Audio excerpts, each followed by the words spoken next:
Are we limited to metaphors about life? Oh no. We got metaphors about our work, for example. Some people call it, I got to go to the prison today. You think that might affect the way you feel about what you do?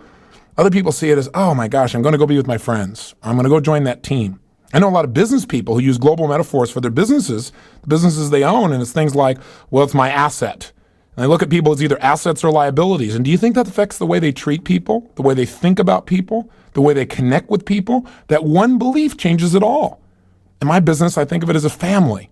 And you know what? That totally changes the connection I have with the people that I work with every single day because we're all one. We're all together. Some people look at it as a unified team, a team that's going to go out and win. Other people look at a business as being like a garden, where every day you've got to do things to maintain it and somehow improve it so that someday you can reap a reward. See, again, the metaphors you select will affect you tremendously. And I'm here to tell you that these metaphors are going on whether you're aware of it consciously or not. That's the scary part, because you may have never consciously decided what metaphors you wanted to use to describe life. Where did you get your metaphors? Well, probably you picked them up from people around you. You may have picked them up from your parents or from your friends. And again, you didn't think about their impact. It just seemed convenient or fun to say, or maybe you didn't even think about it at all. It just became a habit. I'll give you an example of how I really learned all this, the power of metaphors, because certainly I heard the word metaphors before, but I thought of metaphors as only being stories, or maybe a quote would be a metaphor, like one that guided my life during tough times when I felt a little fearful was, a ship in a harbor is safe, but that's not what ships were built for. So that's a great metaphor. It instills a belief. It makes you think of yourself like a ship and, you got to make it through the storms and everything else, but that's what life is for. That's what life is about. But what I began to realize is that our metaphors can also be destructive. And how I came across this understanding happened in a meeting that I talked to you about with two of my friends. One was the CEO of one of my companies, and the other one was a good friend of both of ours. And a person came in the room and shared some information with all three of us. And that information was, somewhat negative. In fact, it was quite negative in terms of its impact upon all three of us. But we all had a totally different response to it. The CEO of one of my companies at that time absolutely lost it. He went crazy. He went into absolute rage. I mean, so intense he actually concerned me. I got rather angry. And my friend, he got mildly upset. What happened that day is I looked around and I thought to myself, what is going on here? Why is this guy so out of control? And I said to him, what is it that's driving you so crazy about this? What's going on? He said, well, it's like, and by the way, I'll stop right there for a second. Think. He said the word what?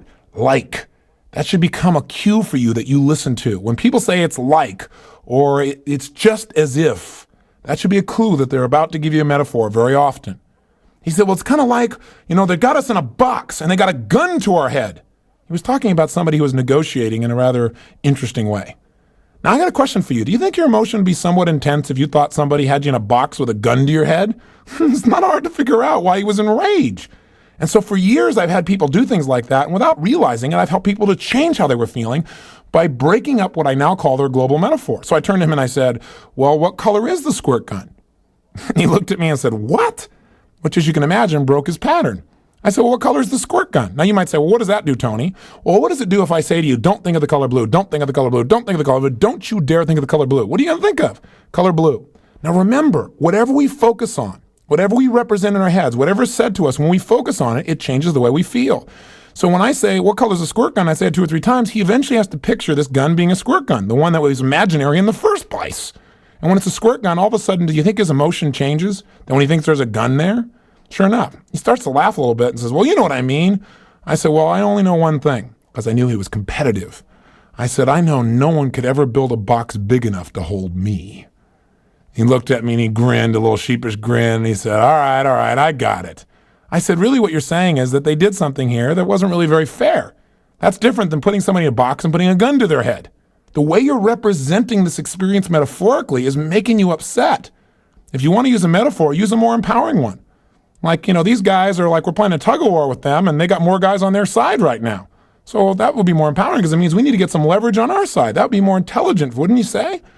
He started laughing and said, yeah, but he normally uses metaphors like that. That's why he feels so darn intense all the time. He selects aggressive metaphors. I'll never forget in A Date with Destiny where I had this man who was describing things, and he kept talking about how he was in so much pain in his life because everybody was always stabbing him in the back. He described a relationship with a woman in which he felt like what she did was when she rejected him, he felt like she took a particular appendage of his body and slammed it into a door. And you can imagine which appendage he was talking about. I mean, it was rather intense, as you can imagine. I mean, the bottom line is if you're feeling really bad about something, I'd take a quick look at what metaphors are you using to describe how you're feeling or why you're not progressing or what's getting in the way. Because oftentimes you're taking a feeling and you're making it into more than what it really is. I mean, what's the standard metaphor? Making a mountain out of a molehill. See, you don't want to get caught doing that to yourself. And again, you know what's neat though? Is this is so simple. Again, on this tape, all I want to do is expose you to a bunch of examples so you become sensitized to them. If you hear enough of these, you're going to start catching yourself and other people. And when you catch yourself, making a change is very easy. All it takes is a choice to change it or to ask somebody, is that really what you mean? Is that really what it is? Or is it more like this? And offer them an alternative metaphor. And oftentimes they'll grab it. Just like when I said to my friend, hey, is it really they got a gun to our head? Or is it more like this tug of war? Or you sometimes feel like in this negotiation, it's a seesaw. You know, sometimes we seem to be up, sometimes they seem to be up. And as you give people other metaphors, if they adopt them, it will change the way they think, the way they feel, and what they do. I'll never forget years ago, I was doing a seminar, a certification program, and I was doing it back in Scottsdale, Arizona.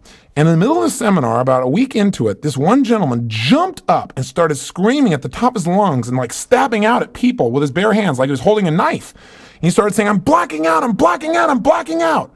Well, the psychiatrist in the front row said, he's having a psychotic episode.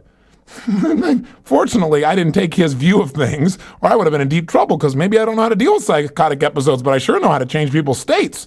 And I didn't know it at the time, but I know how to change people's metaphors. So I came up to this guy and I yelled, okay, then just white it out. White it out. You know how to do it. Use that stuff when you were typing. White it out. And the guy went, huh? It just totally broke his state. And all these people that were running for him paused to see what was going to happen. I said, come on, do it. You know how to use it. Just white it all out. And all of a sudden his face changed and his body changed. He started to breathe differently. And he looked at me and I said, so how's that? He said, well, that feels a lot better. I said, well, sit down. And I went right on to speak. And everybody looked dumbfounded. And the psychiatrist was dumbfounded.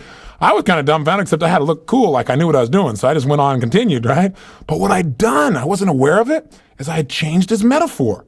And by the way, I didn't have another challenge with a guy. And he came up to me 2 days later and he said, I don't know what it was the other day. He said, but I turned 40 that day. And he said, I just lost it. By the way, is that a metaphor? Losing it? How do you lose yourself? You're here. Hello? Are you here? I'm noticing. I'm talking. Let me see your hands. You know, we got to realize we oftentimes make these metaphors as if they're real. They're not real. They're just figures of speech. But we start responding to them like they're real. And he said, I just lost it. And he said, I was experiencing this unbelievable thing. Like I felt like stabbing out and jamming out because I was in this blackness and I felt like it was swallowing me up. He said, but boy, when I put that white out on there, he said, everything just brightened right up and I felt totally different. And he said, I haven't had a challenge with it since.